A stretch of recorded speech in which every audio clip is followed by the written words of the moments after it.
Agora nós vamos falar sobre um período que particularmente eu gosto muito, que é sobre o período moderno. Mais precisamente sobre a filosofia moderna. A primeira coisa que a gente precisa levar em consideração sobre a filosofia moderna é, sobretudo, o período de surgimento dessa filosofia. E ela surgiu mais precisamente no período que nós chamamos de Renascimento, onde eles valorizavam a razão incondicional trazida através da luz e pela descoberta do ser humano independente, através de Deus, para eles poderem descobrir um pouco sobre o seu intelecto. Nesse período, vocês vão ver que os questionamentos, eles se reinventaram. Se antes os principais filósofos se perguntavam sobre o que é verdade ou o que é conhecimento, agora eles vão unir esses dois conceitos de verdade e de conhecimento. E a indagação vai surgir a partir disso. Como, por exemplo, como é possível ter um conhecimento verdadeiro? Outra coisa que nós devemos levar em consideração, por exemplo, é o surgimento dessa filosofia. Falei pra vocês que ela surgiu no que chamamos de período moderno. Sobretudo de um fato histórico que muito provavelmente vocês já devam ter ouvido falar, que é sobre o Renascimento. Só que vale destacar que houve um conjunto de transformações do que diz respeito a esse fato histórico dentro desse período moderno, que é o Renascimento, até o que nós chamamos de Iluminismo, que já é outro fato histórico.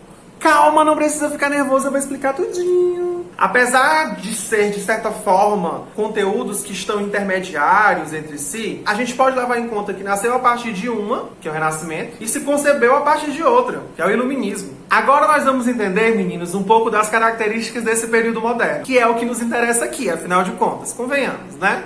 Uma das principais características que nós podemos considerar aqui é o que diz respeito sobre o que naquele período que antecede o que nós chamamos de período moderno, eles valorizavam sobretudo a razão. Estavam fazendo a união dessa razão com Deus, né, que era o principal objeto de estudo desses filósofos. E estabeleceu uma relação entre razão e fé, de certa forma. Nesse período moderno, uma das características, então, seria um ceticismo com relação a essas crenças, com relação à valorização da razão. E a valorização, sobretudo, de uma política que entende, na verdade, uma existência ou um elo, uma espécie de ligação entre a política e o conhecimento. Então vejam só, para que vocês não esqueçam, que fique aqui na cabecinha de vocês. Quando vocês pensarem um pouco sobre essa filosofia moderna, vocês vão pensar então nessa valorização do que chamamos de política e conhecimento. Vou falar aqui para vocês agora sobre alguns pensadores que se destacaram nesse período. Talvez vocês já devam ter ouvido falar sobre um deles, eles são bem famosinhos. Vamos imaginar que naquele período eles eram o que nós chamamos hoje de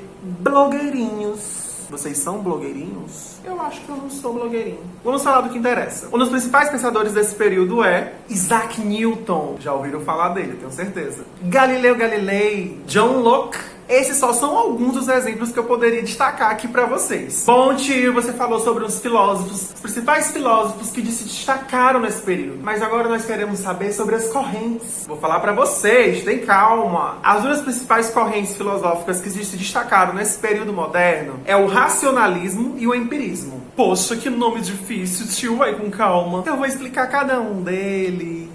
Só que antes de explicar sobre cada uma dessas correntes filosóficas, é preciso também que a gente entenda um pouco sobre o contexto histórico. Afinal de contas, é preciso que a gente entenda como esses pensadores estavam inseridos dentro do tempo deles, sabe? E o que influenciaram eles, sobretudo, a pensar e desenvolverem essas teorias. Nossa, que chique, também acho. Lembram que eu falei pra vocês sobre a questão do Renascimento? Apesar de vocês saberem um pouco sobre o que foi o Renascimento, vale a gente fazer algumas lembranças aqui, para que o vídeo fique mais leve e mais compreensível também. O Renascimento cultural, ele causou o que nós chamamos uma efervescência cultural e política também. Eles valorizavam ideais de filósofos lá da antiguidade. Só que eles impulsionaram esse pensamento aí científico e intelectual, e eles diriam que dariam a luz à modernidade. Afinal de contas, vamos recapitular aqui no vídeo passado. Lembra que eu falei pra vocês sobre o período medieval e que havia o que nós chamamos de uma visão preconceituosa, renascentista do período moderno, que é depois do período medieval, em que eles viam, sabe, esse período medieval como um período mais inferior, sobretudo porque a principal instituição que vigorava nesse período era a Igreja Católica. Então eles enxergavam isso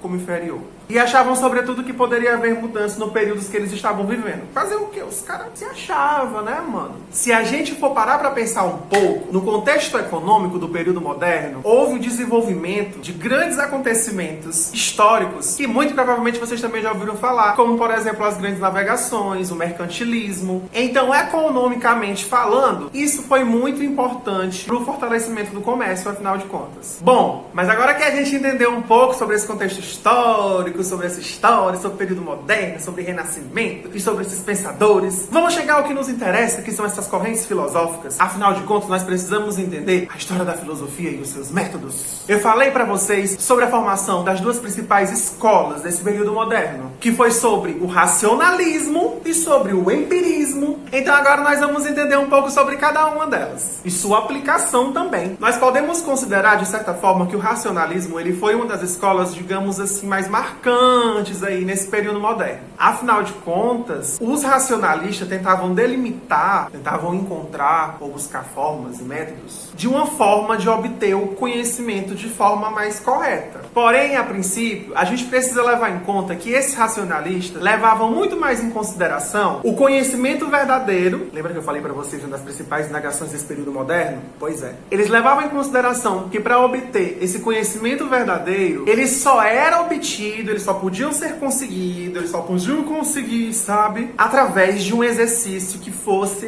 estritamente racional. Na prática, pra gente entender pouco, sem mais delongas e sem muitas complicações também, eles recorriam ao puro raciocínio, sabe? Por meio de uma abstração intelectual. Ai, abstração, que nome difícil! Se formos buscar no dicionário, a palavra abstração, ela tá relacionada à ideia, a termo, à concepção. Outra coisa que a gente precisa levar em consideração sobre essa escola é algo muito importante, que entre esses racionalistas há uma espécie, digamos assim, de resgate a pensamentos lá de Platão. Ou quer dizer, um aperfeiçoamento dessas ideias. Um exemplo de um desses representantes é René Descartes, por exemplo. Bom, agora a gente vai falar um pouco sobre o empirismo. Vou resumir de uma forma bem prática, sabe? Me agradeçam. Para o empirismo, o verdadeiro conhecimento, ele podia ser concebido através de uma experiência empírica. Ai, professor, o senhor não explicou nada. Como assim?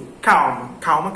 Para eles, o conhecimento nasce a partir de quando ouvimos, quando vemos, quando sentimos, quando degustamos, quando tocamos. Ou seja, afinal de contas, resumidamente falando, era através dessa experiência que eles encontravam as transformações de suas ideias. Simples! E eu espero que vocês tenham entendido um pouco sobre essa filosofia moderna e, sobretudo, sobre essas escolas, ou essas correntes, e sobre os filósofos, que vamos tratar em outros vídeos, para falar especificamente sobre eles, porque, afinal de contas, eles merecem um protagonismo. Mas é isso. Eu espero que vocês tenham gostado do vídeo, que vocês tenham entendido, que vocês curtam, compartilhem com os amigos de vocês. Tchau!